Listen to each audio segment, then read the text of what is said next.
Bismillahirrahmanirrahim. Alhamdulillahilladzi bi ni'matihi tatimmus shalihat wa bi fadlihi tatanazzalul khairat wa bi taufiqihi tatahaqqaqul ghayat alladzi hadana li hadza wa ma kunna linahtadiya laula an hadanallah. Asyhadu an la ilaha illallah wahdahu la syarika lah wa asyhadu anna sayyidina Muhammadan abduhu wa rasuluh. Allahumma salli wa sallim ala sayyidina wa habibina wa syafi'ina wa maulana Muhammadin wa ala alihi wa sahbihi ajma'in, amma ba'du. Faqad qala Allah ta'ala fi kitabihil karim wa huwa asdaqul qailin. A'udzu billahi minasyaitonir rajim. Bismillahirrahmanirrahim. Yarfa'illahu alladhina amanu minkum walladhina utul ilma darajat. Wa qala an-nabiy sallallahu alaihi wasallam, man intaqala liyata'allama ilman ghufira lahu ma taqaddama ghufira lahu qabla yakhtuwa. Hadrat afdalatil muhtaramin, segenap jamaah Majelis Ta'lim Darul Arqam, para asatidz, para hujaj yang mohon maaf tidak saya sebutkan satu persatu. Mudah-mudahan tidak mengurangi rasa tahrim, rasa ta'zim saya kepada beliau-beliau, wabil khusus pada keluarga besar guru kita, Allahumma ighfirlah Kiai Haji Junaidi Abdullah, Akhinal Fadil Ustadz Abdul Mu'in beserta keluarga besar Ustadz Sulaiman, beserta para asatidz, para hujaj yang lainnya. Yang mohon maaf, kita semua mudah-mudahan selalu dalam lindungan Allah Subhanahu wa taala. Kita semua selalu dalam keadaan sehat wal afiat. Amin amin ya Allah ya rabbal alamin.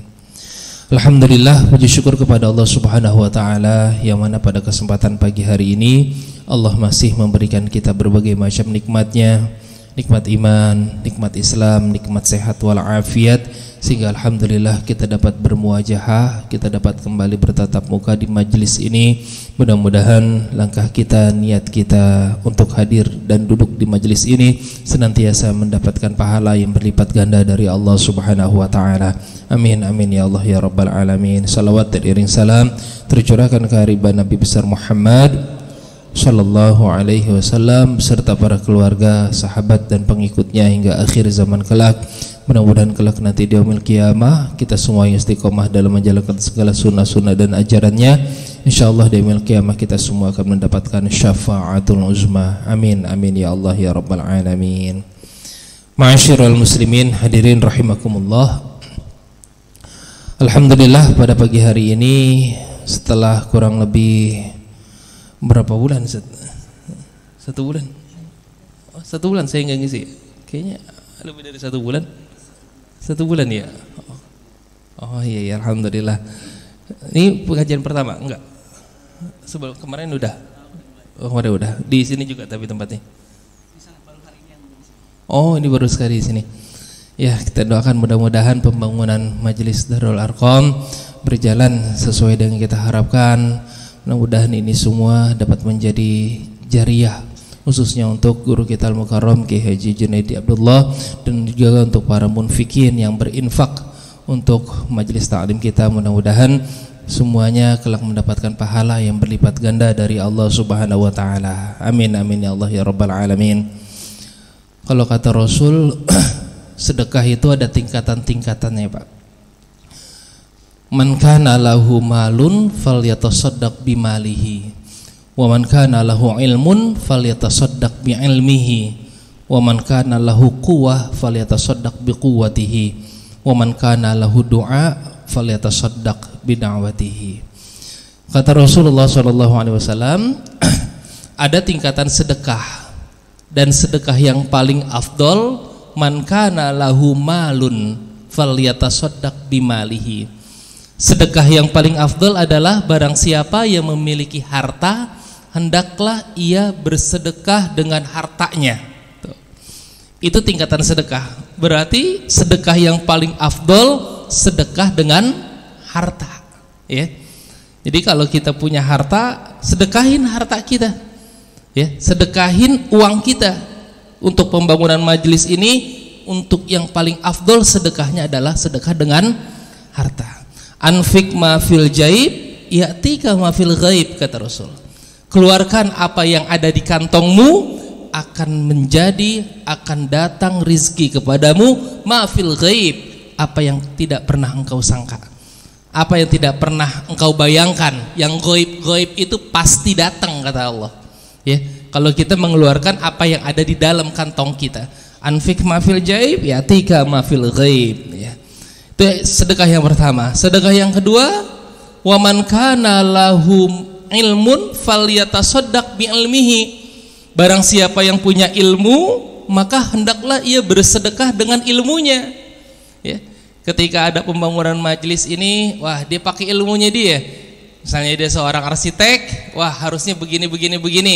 Atau dia seorang guru, tetap dia bisa mengajar. Saya nggak bisa ngasih duit, saya cuma bisa ngasih ilmu aja dah. Udah rutinin aja dah pengajian tiap malam Jumatnya, rutinin aja pengajian tiap Sabtu paginya. Saya cuma bisa ngasih kayak gini doang deh buat majelis. Nah itu sedekah yang kedua tuh afdalnya tuh. Yang ketiga, wa man kana lahu quwwah falyatasaddaq biquwwatihi. Dan barang siapa yang punya tenaga, punya kekuatan, hendaklah ia bersedekah dengan kekuatannya, dengan tenaganya.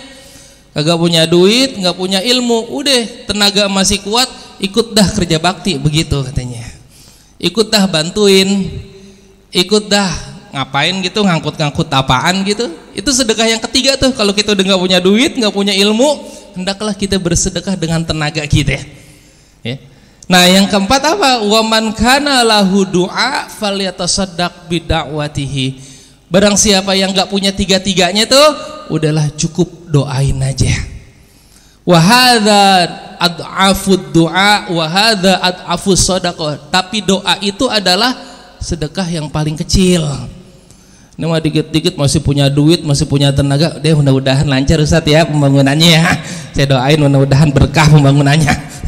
Kita mah rata-rata masih punya duit aja nggak bilang doa gitu mah. Wala takun khamisan, tapi jadi katanya jangan jadi yang kelima. Yang kelima yang kayak gimana nih? Duit kagak, ilmu kagak, tenaga kagak, doa juga kagak, yang ada ngomongin doang. Tuh kok buat masjidnya kayak begitu sih. Tuh kok tempat imamnya kayak begitu. Tuh kok begini. Ada kan orang kayak gitu ya Pak ya? Ngasih kagak, ngomongin iye. Emang lu ngasih apaan? Kagak. Nah jangan jadi yang kelima katanya ya. Jadi kalau kita mau pilih-pilih sedekah, pilih yang nomor satu, yang afdol. Yang kedua ilmu, yang ketiga tenaga, yang keempat doa. Kita doain aja deh. Kalau kita nggak bisa bantu segala macam karena jarak, karena kondisi segala macam, doain mudah-mudahan majelis kita cepat selesai. Mudah-mudahan itu semua dapat menjadi amal jariah buat kita semua. Karena ada sodakoh biasa, ada sodakoh jariah. Ya, jadi kita kudu pinter-pinter milih kalau kita mau bersedekah. Ada sodakoh biasa, ada sodakoh jariah. Kayak gimana sodakoh biasa? Sodakoh biasa, sodakoh yang kita kasihin pada saat itu juga biasa aja gitu. Alhamdulillah nih, lagi ada rezeki nih, lagi dapat arisan. Ya kita makan bakso yuk. Nah ini jamaah semua pagi-pagi nih saya terakhir bakso semua, mules pulang ngaji dah. Kagak, misalnya bukan bakso dah, bubur misalnya nih ya. Nah alhamdulillah saya ada rezeki Ustadz mau ini, yuk buat makan di jamaah nih hari subuh pagi nih, makan bubur tuh. Nah itu namanya sedekah tuh. Buburnya kelar dapat pahala, tapi setelah bubur selesai udah kagak ada pahala lagi. Pada saat dimakannya doang jadinya itu pahala. Ya, dapat gak pahala? Dapat, gede juga pahalanya. Cuma bukan sedekah jariah. Yang disebut sedekah jariah gimana? Sedekah yang mana kalau kita keluarin juga pahalanya. Itu manfaatnya cuma masih bisa kita rasain. Masih terasa. Yang disebut sedekah jariah gimana? Orang-orang setelah kita. Yang mana kalau kita itu yang disebut dengan sedekah jariah. Apa itu jariah? Jariah itu adalah ngalir. Jaro yajri, lari. Kalau bahasa Arabnya mah. Sedekah yang terus lari, sedekah yang terus berjalan tuh Pak. Nah itu adalah sedekah jariah. Nah sedekah jariah inilah yang kelak nanti ketika kita meninggal dunia, dia akan terus tetap ada. Itu yang disebut sedekah jariah. Alhamdulillah nih lagi pembangunan majelis. Saya punya duit nih 1 juta. Kalau kita semenin ya kurang lebih dapat 20 sak misalnya. Dapat 20 sak. Dibuat sama Ustadzmu ini. Semen itu dibuat tempat imam. Ya Allah, selama tempat imam itu manfaat, terus digunakan buat ibadah, terus digunakan buat sholat, Masya Allah, itu pahalanya ngalir Pak buat kita. Walaupun kita telah meninggal dunia, sampai kita meninggal dunia tapi tempat itu masih manfaat, selama itu pula kita akan terus mengalir pahala buat kita. Udah selesai pembangunan nih, tinggal buat lantainya doang nih, buat keramiknya doang nih. Alhamdulillah saya ada rezeki nih. Ada rezeki 10 juta, ada rezeki 5 juta. Pokoknya buat keramik nih 100 meter dari saya semua Ustadz Muin. Tenang aja udah keramiknya. Selama keramik itu belum diganti Abu Ustadz Muin tuh, itu selama itu juga jariah kita akan mengalir buat kita. Itu namanya sedekah jariah. Maka itu kalau Bapak di Mekah, di Madinah tuh Pak, kalau kita keluar Masjidil Haram, keluar Masjid Nabawi, itu suka ada orang yang jualan Quran Pak. Pernah lihat gak yang pernah umroh tuh? Ada tukang Quran tuh di pinggir-pinggir jalan tuh, tukang Al-Quran. Padahal kalau kita lihat Al-Qurannya sama dengan yang ada di Masjid Nabawi. Al-Qurannya sama dengan yang ada di Masjidil Haram. Karena di Masjidil Haram, di Masjid Nabawi itu Qurannya harus sama, ya, satu jenis. Ngapain kita beli Al-Quran lagi? Orang di Masjid Nabawi banyak, di Masjidil Haram banyak. Tapi ternyata Quran itu kita beli Pak, sebagian besar itu orang-orang yang ada di muka bumi ini beli itu Quran, lantas diinfakin lagi di Masjidil Haram, diinfakin lagi di Masjid Nabawi. Ya Allah, kita beli itu Al-Quran Pak, kurang lebih ada 30 real, 40 real dah. Kita belilah, taruh misalnya harga rupiahnya jadi 150 ribu. Kita beli itu Al-Quran 150 ribu satu, kita taruh di Masjidil Haram. Ketika kita pulang umroh, itu Qurannya kita beli, dibaca sama orang. Ya Allah, itu yang disebut sedekah jariah. Dibaca sama orang Pak, orang dapat satu pahala, sama kita juga yang berinfak dapat satu pahala dari setiap hurufnya. Dan orang yang bersedekah di Masjidil Haram, itu pahalanya 100 ribu kali lipat ketimbang kita sedekah di Masjid Al-Mujahidin, ketimbang kita bersedekah di musalah-musalah yang lain, di masjid yang lain. Ya Allah, satu huruf 100 ribu pahala kita dapat. Padahal kitanya udah pulang di Indonesia, atau bahkan kita udah mati di Indonesia. Tapi karena kita pernah bersedekah, sedekah jariah kayak begitu, ya Allah. Karena ketika kita beribadah di Masjidil Haram, di Masjid Nabawi, Masjidil Haram 100 ribu kali lipat, Masjid Nabawi 10.000 kali lipat. Itu luar biasa pahalanya. Karena itu kalau kita bersedekah, orang-orang Arab tuh Pak, kalau udah bersedekah luar biasa, dahsyat mereka. Pulang sholat subuh nih lagi hari kayak gini, kan kata Rasul sedekah dahsyat itu adalah sedekah di waktu subuh ya, yang pahalanya gede tuh. Jadi orang Arab tahu tuh, ya kalau mereka mau ngasih sedekah, mereka ngasih misalnya roti itu Pak, mereka sedekah roti sama air tuh. Ya Allah, nggak tanggung-tanggung, satu mobil isinya roti semua tuh Pak. Masya Allah. Jadi kalau kita pulang sholat subuh tuh, satu mobil isinya roti semua. Dan yang saya perhatiin itu yang ngantri orang Indonesia semua tuh Pak. Indonesia mah demen gratisan. Lagi ngantri roti, temunya bilang, wah di sini ada korma tuh. Lu bener lu korma, lu jagain dia, gua ke korma dulu. Yang gratis-gratisan di Indonesia. Ya Allah, tapi benar, itu adalah sedekah jariah namanya, ya. Ini peluang kita nih, investasi akhirat kita ada di sini. Ya, saya juga kemarin baru bangun majelis, perluasan majelis segala macam. Ayo saya jelasin kayak begini. Habis kayak begitu, Ustaz, karpetnya udah belum karpetnya. Karena mereka tahu karpet kayak begini nih Pak, kalau kita sumbangin, ya Allah, bukan kayak sedekah biasa. Bukan kayak sedekah biasa, kagak. Karena itu Pak, kalau kita mau sedekah buat almarhumah kita yang udah meninggal dunia, sedekahkan yang jariah. Gitu, ngerti gak kayak gitu? Saya kemarin almarhumah Umi saya, almarhumah Umi ketika 40 hari kemarin, kita keluarga bikin apaan ya? Wah, bikin yasin kan biasanya gitu tuh. Jariah nggak yasin? Jariah, bagus. Cuma mohon maaf Ustadz, kayaknya mah kalau yasin, kalau sekarang yasin kita taruh di musola, yasin kita taruh di masjid. Ya Allah, itu yasin apa numpuk Pak? Bener gak? Yasin di rumah kita banyak gak tuh? Segala macam yasin dari si A, si B, si C, si D segala macam. Bacanya malam Jumat doangan. Kayaknya kurang manfaat kalau kata saya mah. Bukan gak manfaat, manfaat banget. Tapi jauh lebih manfaat kalau sedekah jariahnya yang dipakai setiap hari. Apa contohnya? Wah kemarin saya, bawa sejadah dah, kasih sejadah dah. Ya Allah, kita ngasih sejadah tuh Pak buat jamaah kita Pak, dipakai tuh sejadah. Kan orang mah ganti sejadah kagak tiap hari dicuci sejadah, minimal seminggu 2 minggu sejadah baru diganti, betul gak? Ya Allah, habis itu dipakai lagi, sehari 5 kali dipakai sejadah. Setiap sholat ngalir tuh pahala buat almarhum, ngalir tuh pahala buat orang tua kita. Jadi kita harus pintar milih-milih mana sedekah biasa, mana sedekah jariah. Sedekah jariah, wah banyak, wakaf Quran sedekah jariah, pembangunan pesantren wakaf jariah, ngasuh anak yatim wakaf jariah. Anak yatim di sini, udah saya sekolahin anak yatim dah.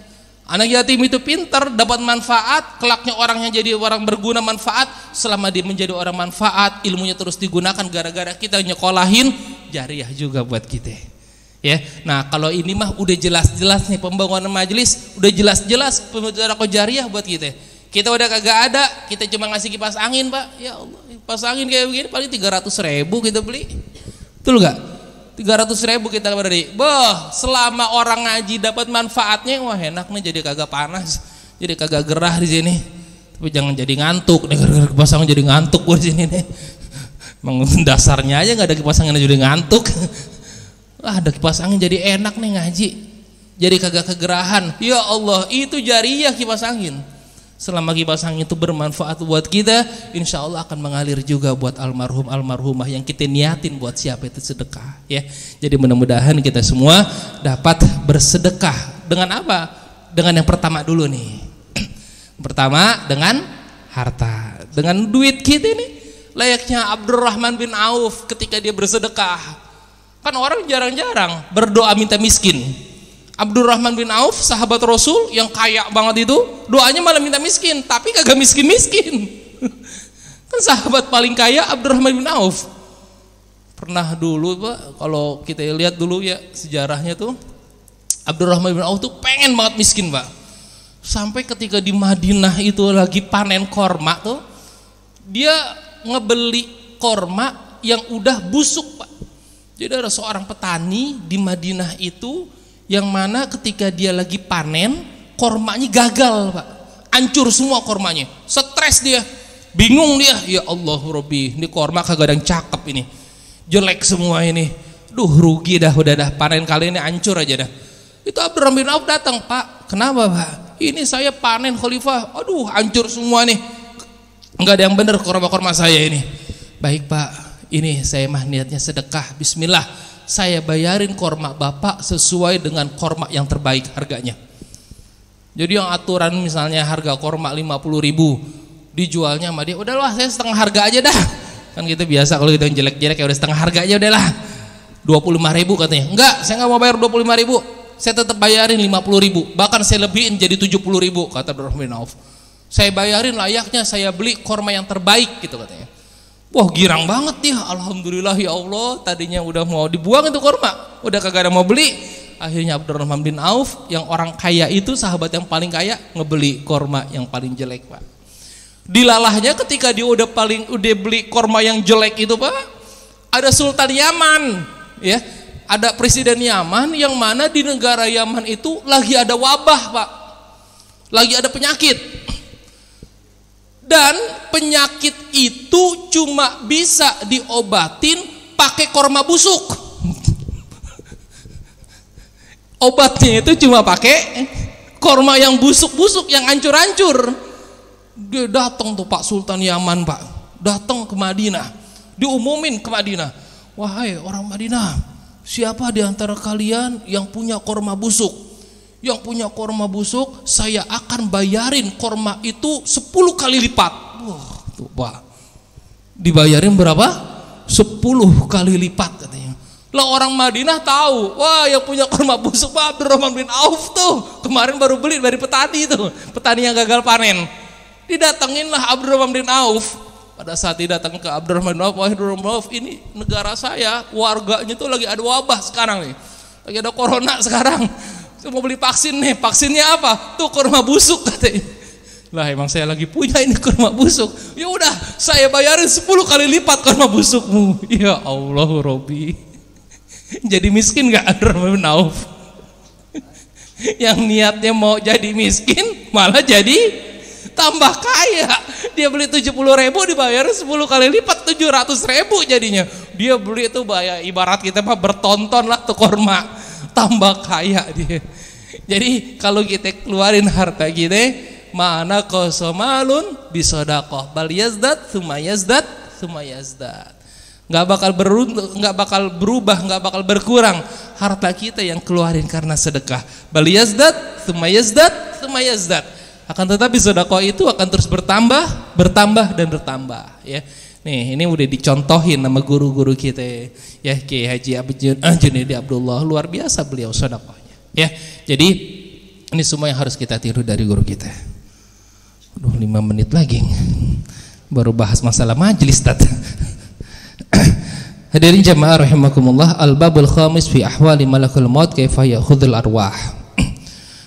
Bab kali ini sedikit kita akan membahas mengenai bagaimana kondisi dari malakal maut Israel, ya. Keadaan fisiknya Israel dan bagaimana cara dia mengambil ruh kita, ya. Dzukira fi kitabis suluk an maqatilis Sulaiman anna malakal maut kana lahu sarirun fis sama'i sabi'ah wa yuqalu fir rabi'ah khalaqallahu ta'ala min nurin wa lahu sab'una alfu qa'imatin wa lahu arba'atu alafin junahin mamlu'in jami'a jasadihi bil uyun wal alsun wa laysa ahadun minal khalqi minal adamiyyin wat tuyuri wa kulli dhi ruhin illa walahu fi jasadihi wajhun wa ainun wa yadun wa udhunun bi'adadi kulli insanin fayakhudhu bitilkal yad ar-ruh ila akhiril maqalah. Bismillahirrahmanirrahim.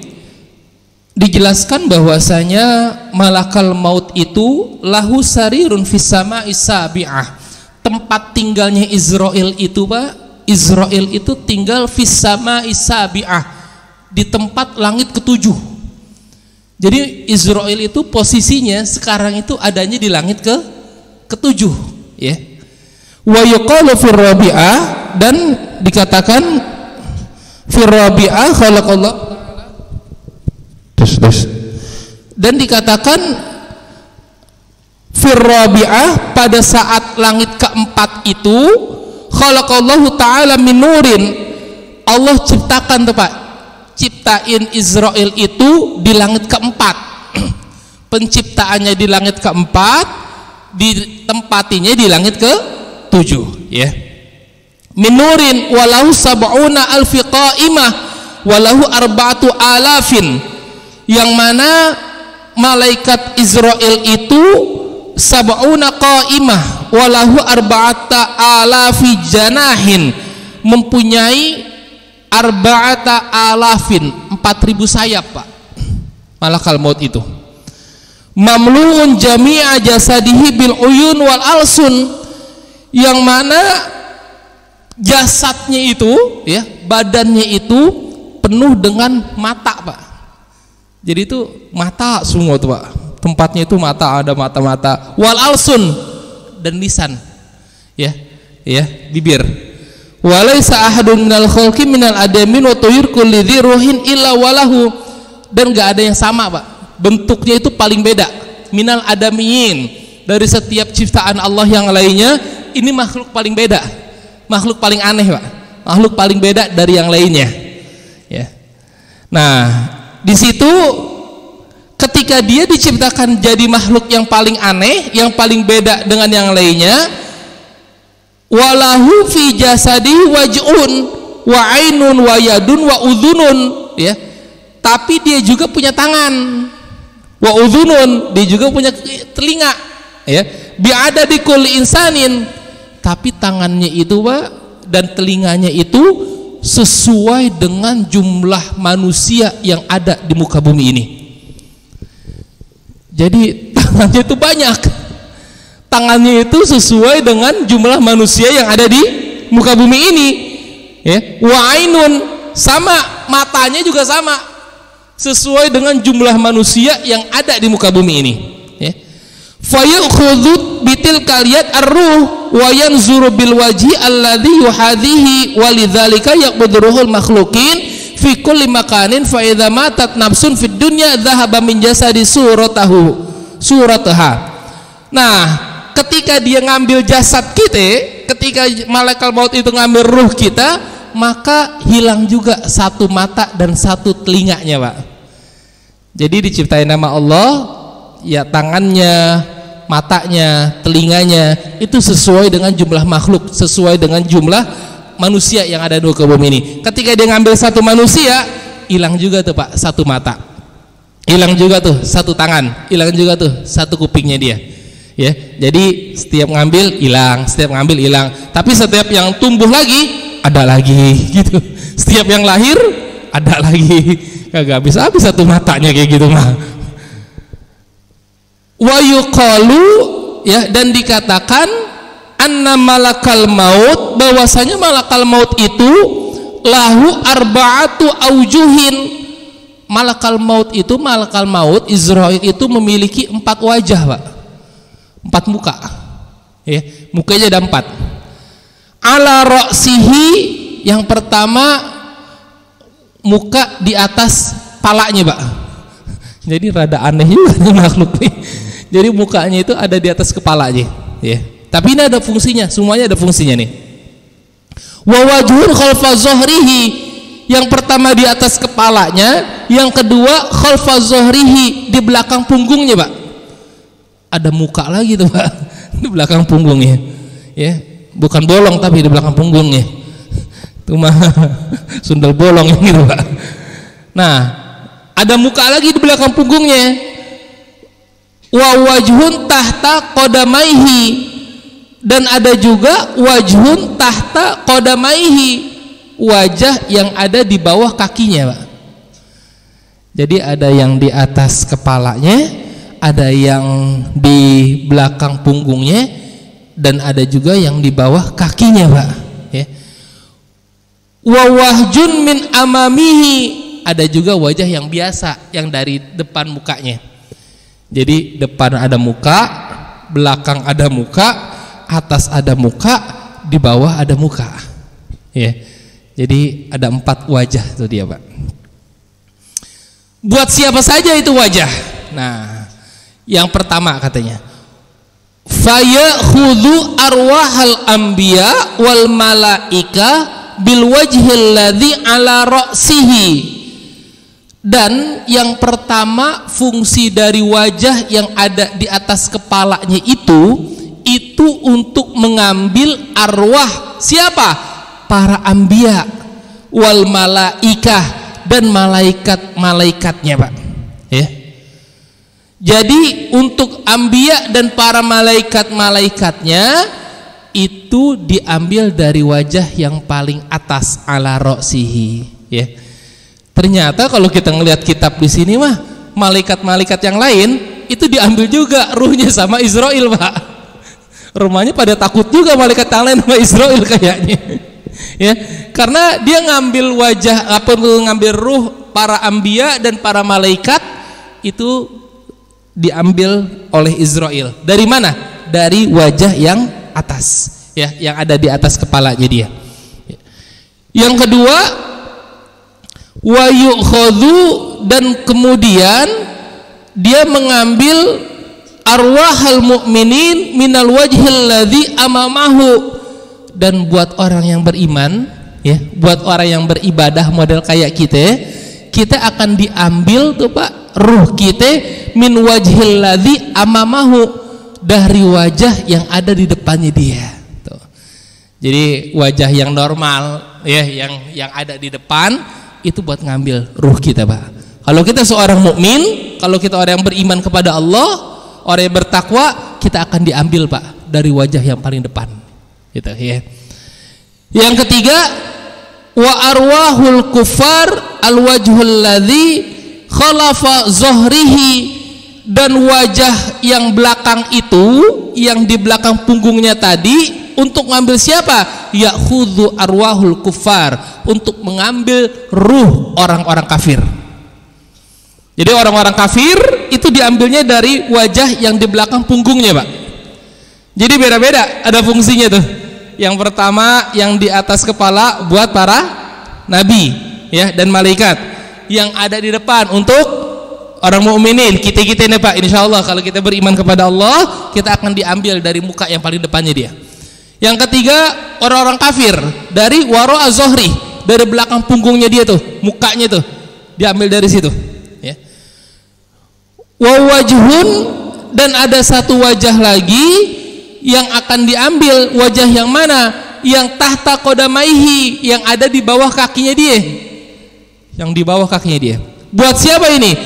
Liyakhudha arwahul jin wasyayatin, itu untuk mengambil ruh-ruh jin Pak, jin, iblis tuh Pak, dari situ semua ngambilnya tuh Pak, ya. Jadi yang ada di bawahnya dia, jadi yang ada di atas, di depan, di belakang, di bawah. Jadi 4 muka dia, ya. Alladzi tahta qad wa yuqalu anna malakul maut yuqallibu dunya baina yadayhi kama yuqallibul adami dirhamahu. Dan ketika dia mengambil ruh kita, itu gampang banget. Kita orang mukmin mau dicabut nyawanya sama malakal maut yang dari depannya itu gampang banget buat dia. Kayak apa gampangnya? Kama yuqallibul adami dirhamahu, layaknya seseorang yang hidup ini model kayak gitu membalikan mata uang Pak. Ada duitnya, dirham itu kan mata uang, yuqallibu dirhamahu, diputerin aja kan gampang kalau gitu tuh, muterin duit doang gitu, tek. Nah, malakal maut gitu juga tuh mau cabut kita, tek. Nah, tapi kita yang berat nanti, kita yang susah nanti. Walahu fi jasadihi uyunun bi'adadil khalaik, dan juga malakal maut itu semuanya itu diceritakan seperti tadi bahwasanya uyunu bi'adadil khalaik, matanya itu sesuai dengan mata manusia yang ada di muka bumi ini. Satu orang mati, matanya diangkat. Satu orang lahir, matanya tumbuh lagi. Karena sesuai dengan jumlah makhluk yang ada di muka bumi ini. Wallahu a'lamu bishawab. Masih lanjut, masih cerita tentang Israel, ya. Mudah-mudahan apa yang kita pelajari dapat bermanfaat buat kita semuanya. Kita semua selalu dalam keadaan sehat walafiat. Allah terima segala amal ibadah kita, Allah ampunkan segala dosa-dosa kita, dan mudah-mudahan pada akhirnya kita berdoa kepada Allah, mudah-mudahan kita semua kelak nanti mati dalam keadaan husnul khatimah. Amin amin ya Allah ya rabbal alamin. Sekian, hadanallahu wa iyyakum ajma'in. Wassalamualaikum warahmatullahi wabarakatuh.